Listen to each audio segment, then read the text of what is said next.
아멘. 우리 다 같이 기도하겠습니다.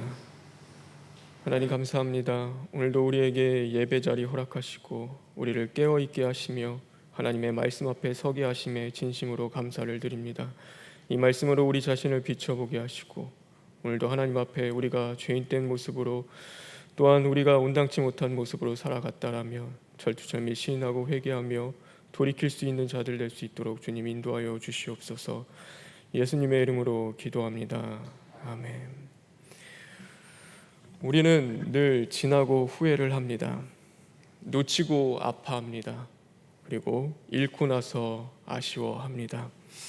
좀 더 잘할 걸, 우리가 좀 더 사랑할 걸, 좀 더 참을 걸, 우리는 늘 지나고 나서 후회할 때가 참 많이 있습니다. 부모님이 계셨을 때도 그렇습니다. 부모님이 그 애타는 심정으로 사랑하는 마음으로 잘 되기를 바라면서 그렇게 말을 할 때는 듣지 않았는데 그 부모님이 계시지 않을 때는 왜 내가 그때 그랬을까라고 하며 또한 후회하며 살아가는 것이 바로 우리들의 삶인 것 같습니다. 우리가 사랑하는 하나님의 사자를 또한 하나님의 부르심에 따라 보내드리게 되었습니다. 월요일부터 제 마음 가운데 드는 마음은 항상 그거였습니다. 중환자실에 가고 또 정신없이 그렇게 지내는데 내가 좀 더 잘할 걸, 좀 더 계셨을 때 왜 내가 더 잘하지 못했을까, 그렇게 후회하는 그 마음 가운데 내가 정말로 못했구나, 내가 정말로 더 그 목사님한테 잘해드리고 더 사랑으로 나아가고 더 그 말씀 가운데 순종하며 나아갔어야 되는데 왜 내가 그러지 못했을까라는 그 후회가 굉장히 많이 들었고 또 그 마음이, 그 울림이 제 가슴 가운데 계속해서 들려왔습니다. 우리는 이처럼 후회하는 삶을 살아갈 때가 참 많이 있습니다. 그때 있었으면 내가 더 잘할 수 있었을 텐데, 그때 내가 더 사랑할 수 있었을 텐데 라고 하며 우리는 참 후회하는 삶 많이 살아갑니다. 하나님의 선지자들, 하나님이 이 땅 가운데 보내신 선지자들은 하나님의 애타는 그 우리를 향한 사랑의 마음을 대변하는 자들입니다. 그래서 늘 하나님의 말씀을 우리에게 들려주십니다. 하나님의 그 사랑의 애타는 음성을 우리에게 들려주십니다. 근데 그것이 하나님의 올바른 말씀이다 보니까 언젠가 우리에게 불편하게 다가올 수도 있습니다. 우리의 마음의 아픔과 찔림으로 다가올 때도 있습니다. 그러다 보니 우리는 그 말씀을 듣지 않을 때가 참 많이 있습니다. 그 말씀을요 우리는 좋아하지 않을 때가 있습니다. 그래서 하나님의 선지자들, 하나님의 사람들, 그 당대에, 그 시대에 인정받지 못하는 사람들이 참 많이 있습니다. 성경에 보면요, 하나님이 세우신 그 선지자 사무엘도요, 그렇게 그 권위를 갖고 그 당시 때 그 모든 이스라엘 민족을 다스렸던 그 선지자 사무엘도 그 말년에 갔을 때 그 이스라엘 민족이 뭘 원했냐면 우리에게 왕을 주십시오, 우리에게도 왕을 세워주십시오라고 하며 나왔을 때 그가 하나님 앞에 근심하며 기도합니다. 그때 하나님께서 그 선지자에게 이야기하죠. 그것은 너를 시원하는 것이 아니라, 너를 미워하는 것이 아니라 바로 그들이 나를 싫어하는 것이다. 그러니 너는 그들에게 가서 전해라. 그 너희들이 왕을 세우는 것 좋다. 그런데 그 왕을 세움으로써 너희들이 받게 될 그 많은 어려움과 그 많은 고통을 그들에게 이야기해라라고 말합니다. 그래서 그 사무엘이 가서 그 이스라엘 백성들에게 이야기합니다. 왕을 세우는 것이 좋지 않습니다. 왕을 세우는 것이 하나님의 뜻이 아닙니다. 왕을 세우면은 그 여러분의 자녀들, 그 아들들은 다 전쟁터에 끌려가게 될 겁니다. 여러분의 딸들은 그의 집에서 그의 집의 그 모든 것들을 돌보며 일하게 될 겁니다. 여러분의 그 재산, 그 가지고 있는 그 모든 것들은 왕에게 드려야 되고 또 여러분이 가지고 있는 것들의 수확의 그 모든 것들의 세금을 또한 바쳐야 할 겁니다. 그래서 왕을 세우는 것이 좋지 않습니다라고 이야기합니다. 그럼에도 이스라엘 그 백성들은 우리에게 왕을 주십시오라고 하며 그 사무엘 선지자의 말을 듣지 않더라라고 성경은 분명히 말씀하고 있는 것입니다. 사실을 이야기했습니다. 그 왕을 세움으로써 그들이 겪게 될 분명한 사실들, 그 고통들에 대해서 이야기해 줬음에도 그들이 그것을 듣지 않고 좋게 여기지 않는 그 모습을 보게 됩니다. 또 선지자 쭉 오다 보면요, 그 아합이 있습니다. 아합이 그 아람 군대와 전쟁하기 전에 여호사밧 왕과 연합하여서 함께 싸우고자 합니다. 근데 그 여호사밧이 우리 싸우기 전에 하나님 앞에 한번 물어보자, 오늘 이 싸움이 어떻게 될지에 대해서 하나님 앞에 물어보자라고 하고 선지자 400명을 부릅니다. 그런데 그 선지자 400명이 다 같이 이야기하죠. 이기실 겁니다. 승리할 겁니다. 하나님이 함께 하셔서 분명히 승리를 허락하실 것입니다라고 다 좋게 이야기합니다. 근데 여호사밧이 그것을 듣다가 어떻게 다 400명이 똑같이 얘기하냐, 선지자가 더 이상 없느냐라고 했을 때 이 아합이 한 사람의 선지자가 있는데 그 미가야 선지자에 대해서 이야기합니다. 근데 그가 뭐라고 이야기하면 나한테 좋지 않는 것만 이야기해서 내가 그를 미워하나이다 라고 이야기를 합니다. 그래서 결국에는 그 미가야 선지자를 불러옵니다. 그리고 이야기하죠. 처음에는 미가야 선지자도 그냥 승리할 겁니다, 좋게 얘기합니다. 근데 진짜 하나님의 뜻이 무엇이냐, 하나님이 말씀하시는 것이 무엇인지를 이야기하라라고 합니다. 그때 이 미가야 선지자가 당신은 반드시 죽게 될 것이라는 그 이야기를 합니다. 분명히 하나님이 말씀하셨습니다. 하나님의 뜻이 없습니다. 그럼에도 불구하고요, 이 아합은 그 말씀에 순종하지 않습니다. 그 말을 듣지 않고 전쟁터에 나감으로써 결국에는 그 아합은 처참한 죽음을 당하게 되었습니다. 그 바벨론 나라가 이스라엘을 점령해 오기 시작합니다. 남유자들 점령해 올 때요, 어떻게 해서든지 그 바벨론과 대적하여 싸우며 그 이스라엘 백성들이 나아갑니다. 근데 에레미야 선지자가 이야기하죠. 너희들 그들과 맞서 싸우지 마라. 그것은 하나님의 뜻이 아니다. 하나님의 뜻은 너희들이 포로로 잡혀가 그들과 함께 가는 것이 하나님의 뜻이다. 그러니 너희는 절대 그들과 맞서 싸우지 말라라고 이야기합니다.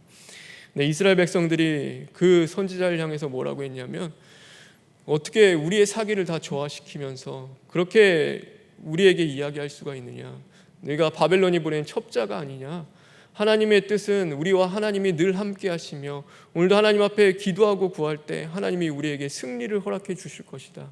하나님의 성전이 있는데 하나님의 나라는 결코 망하지 않을 것이다 라고 하며 그 예레미야 선지자를 가두고 핍박했던 그 모습을 우리는 보게 되어집니다. 왜 바른 말을 이야기했음에도, 왜 하나님의 말씀을 전했음에도 그들이 영접하지 않습니까? 다른 말도 아니라 하나님이 하늘로부터 내려주시는 그 계시, 하나님의 뜻을 분명하게 그들에게 이야기했음에도 그들이 왜 그 말씀을 영접하지 않습니까? 사무엘 선지자가요, 그 애타는 심정으로 왕을 세우면은 너희들이 좋지 않아, 너희들의 왕은 오직 여호와 하나님 한 분이셔, 그 이야기를 분명히 했음에도 그들은 바라보고 싶은 것만을 바라보았습니다. 미가야 선지자가요, 옳은 말 했습니다. 그 전쟁터 나가면 아합 왕 당신은 반드시 죽을 겁니다. 그러면 그 말씀 가운데 순종했어야 하는데 그 말씀을 듣지 않는 그 모습을 보게 됩니다.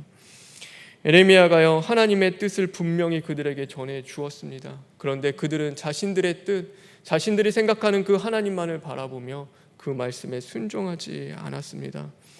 왜 그들이 그렇게 하나님의 말씀이었음에도 불구하고 그 말씀을 따르지 못했습니까? 바로 그들의 자아가 강했기 때문입니다. 그들의 자아가 우뚝 서 있어서 하나님의 말씀을 그들이 듣지 못하고 그 하나님의 말씀을 인정하지 못했습니다.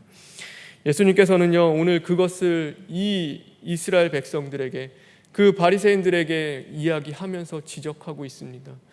너희들의 그 심령 가운데 있는 그 불순종의 씨 때문에, 너희들 안에 있는 그 쓴뿌리 때문에 오늘 아무리 하나님의 말씀이 전해져도 너희들은 그것을 듣지 않을 것이라고 이야기합니다.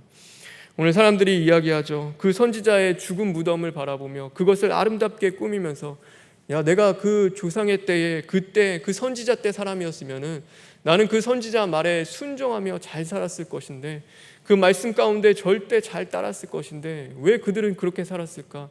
왜 그들은 어리석게 하나님의 말씀이었음에도 불구하고, 그 하나님의 사람을 통하여 주시는 말씀이었음에도 불구하고 왜 그들은 그 말씀을 듣지 않았을까라고 하며 그들이 이야기하는 그 모습을 보게 됩니다.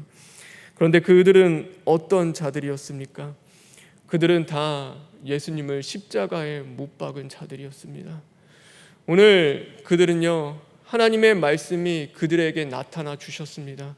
하나님의 말씀이 육신이 되어서 예수 그리스도께서 그들에게 분명히 나타나 보여주셨음에도, 그 말씀이 그들과 함께함에도 그들은 그 말씀을 영접하지 않고 그 예수님을 십자가에 못 박은 자들입니다. 그들은 이야기하죠. 나는 그들과 다르다고. 나는 그 조상들과 그 선지자를 영접하지 않은 그 불순종한 자들과는 다르다고. 나는 그래도 그들보다는 좀 더 의롭다고. 나는 그래도 그들이 말씀하면은 그래도 들을 그 마음이 있다라고 하며, 그들의 그 교만한 마음 가운데 오늘 예수님이 지적하시는 것, 화 있을진저, 오늘 그 말씀이 육신이 되어 너희 가운데 하나님의 말씀이 임했음에도 듣지 않는 그들을 향하여 주시는 그 말씀은 오늘날 우리를 향하여 우리의 심령을 찌시는 하나님의 말씀임을 우리는 분명히 들을 수 있어야 하는 것입니다. 여러분, 우리는 다른 것 같다라고 생각하십니까? 그러나 우리 안에도 그 불순종의 씨, 그 영접하지 못하는 쓴뿌리는 늘 우리 안에 있다라는 것을 저와 여러분이 늘 기억했으면 좋겠습니다. 하나님의 사자를 통하여서 우리에게 늘 말씀하십니다. 이것이 하나님의 뜻입니다. 이것이 하나님의 마음입니다. 여러분, 이렇게 살아야 합니다. 그런데 우리는 그 말씀 가운데 정말 하나님의 뜻일까? 우리는 우리의 생각으로 판단하며 비판하며 정죄할 때가 얼마나 많이 있습니까? 하나님의 말씀임에도 불구하고 그것을 영접하지 못하고 살아갈 때가 얼마나 많이 있습니까? 그런데 예수님이 우리에게 오신다면요, 우리는 그 예수님을 십자가에 못 박지 않을 자신이 있습니까? 우리는 바리새인들 욕합니다. 왜 이렇게 살았을까? 왜 예수님이 오셨는데도 왜 알아보지 못하고 영접하지 못했을까? 그런데 오늘 우리의 모습을 돌아보십시오. 하나님의 사자들을 통하여서 하나님의 뜻을, 하나님의 말씀을, 하나님의 음성을 우리에게 들려주심에도 우리는 그 음성 가운데 순종하지 못하는 것이 바로 우리 자신들의 모습이지 않습니까? 하나님의 선지자가요, 말씀할 때 순종하는 사람이 있었습니다. 누구였냐면 바로 다윗이었습니다. 나단 선지자가요, 다윗에게 이야기합니다. 오늘 한 부자가 있는데 어떤 가난한 자의 그 아주 귀한 그 새끼 양이 있는데, 그것은 자신의 목숨들보다도 더 귀한 것이 있는데, 그 부자가 그것을 빼앗아가 자신들에게 온 그 행인들을 위하여 음식을 차려 주었다라는 그 이야기를 합니다. 다윗이 그것을 듣고요, 노하고 분노합니다. 아니, 어떻게 그런 사람이 있냐고, 어떻게 그런 자가 있냐고, 그런 자는 죽어 마땅한 자이라고, 분명히 그들이 빼앗아간 것에 4배나 갚아야 할 것이라고 이 다윗이 이야기합니다. 근데 그 나단 선지자가 그 사람이 바로 당신입니다, 그 사람이 다윗 왕 당신입니다라고 이야기했을 때, 그는 그 앞에서 엎드려지며 꼬꾸라지며 하나님 앞에 내가 죄를 지었습니다라고 하며 그 앞에 자복하며 나아갑니다. 하나님, 내가 죄인입니다. 그가 변명하지 않습니다. 그가 이유를 달지 않습니다. 내가 이래서 이랬습니다. 저래서 이랬습니다. 이럴 수밖에 없던 상황이었습니다라고 하며 그 하나님 앞에 변명하지 않습니다. 내가 그 하나님 앞에 죄인임을 그 앞에서 고백했을 때 그 나단 선지자가 이야기하죠. 하나님께서 당신의 죄를 용서하셨습니다. 우리는 나도 그럴 수 있다라는 것을 늘 깨닫고 살아가야 합니다. 내 안에도 그 쓴뿌리가 있구나, 내 안에도 그 불순종의 씨가 언제나 내 안에 도사리고 있구나라는 것을 우리는 잊어버리지 않고 살아가야 하는 것입니다. 그래서 우리는 그 죄를 먼저 발견할 수 있는 자들이 되어야 하는 것이고, 그 죄 때문에 애통하며 눈물 흘리고 울을 수 있는 자들이 되어야 하는 것입니다.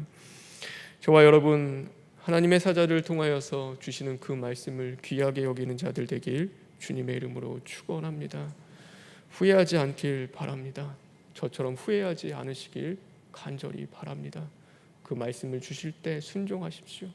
우리에게 있을 때 잘하시길 간절히 바랍니다.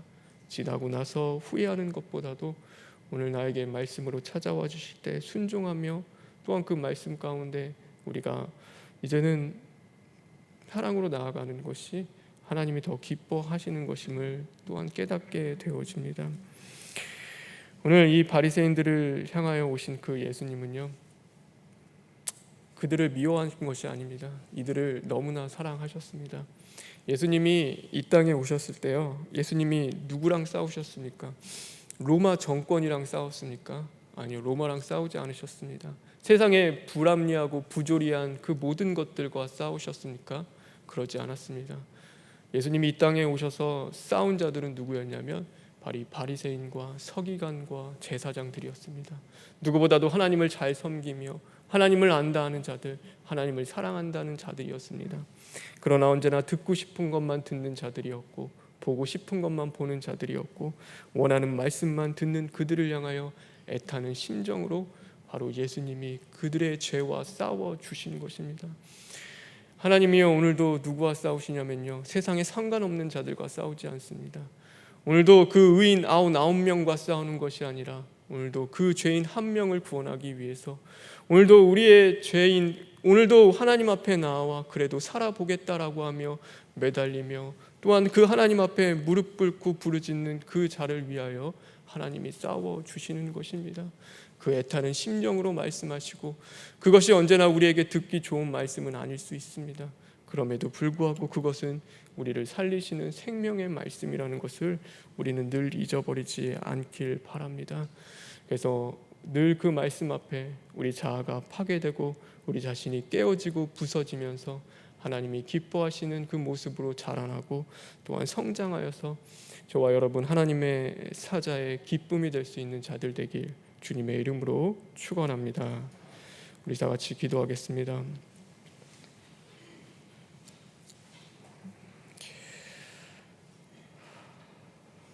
주님, 우리를 불쌍히 여겨주시고 긍휼히 여겨 주시옵소서. 하나님, 우리 안에 있는 그 불순종의 씨들, 쓴뿌리들이 너무나 많이 있습니다. 우리는 그것을 보지 못하는 영적인 맹인에 살아갈 때가 참 많이 있습니다. 하나님, 나는 그렇지 않는데, 나는 그 사람보다 나은데, 나는 그렇지 않을 수 있었는데 라고 하며 우리는 늘 우리 자신이 의롭다 여기고, 또 우리 자신은 하나님을 잘 섬기고 있다라고 생각을 할 때가 참 많이 있습니다. 그런데 돌이켜보면은 하나님의 말씀 가운데 순종하지 못하고 그 말씀을 따라 살아가지 못하며 언제나 하나님의 사자들의 그 마음을 아프게 하고, 또한 하나님의 마음을 아프게 할 수밖에 없는 죄인된 자들임을 발견하게 되어집니다. 주님, 불쌍히 여기시고 긍휼히 여기셔서 하나님의 말씀으로, 사랑의 음성으로, 그 사랑의 말씀으로 늘 찾아와 주실 때 하나님, 우리가 지금 회개하고 돌이킬 수 있는 자들 되게 하여 주시옵시고, 그 말씀 가운데 순종하며 나아갈 수 있는 자들 될 수 있도록 주님 만들어 주시옵소서. 하나님, 정은채 목사님 장례식이 아직 많이 남아 있습니다. 하나님, 그 목사님을 잃고 아파하는 그 유가족들 가운데 주님 함께 하시고 위로하시고 또한 소망을 주시기를 간절히 원합니다. 하나님, 오늘도 우리가 사랑하는 그 목사님을 잃고 아파하는 교인들, 성도들이 있다라고 한다면 하나님 찾아와 주시고 소망을 주시고 담대함으로 다시금 하나님의 나라를 바라보며 나아갈 수 있도록 주님 일으켜 세워 주시옵소서. 오늘도 병석에 있는 성도들 주님 기억하시고 그들의 그 부르짖음의 기도 하나님 땅에 떨어지지 않도록 하나님 들으시고, 또한 하나님의 형상으로 만들어 가시며 하나님의 뜻 이루어지게 하여 주시옵소서. 모든 것 주님께 부탁드리며 예수님의 이름으로 기도합니다. 아멘.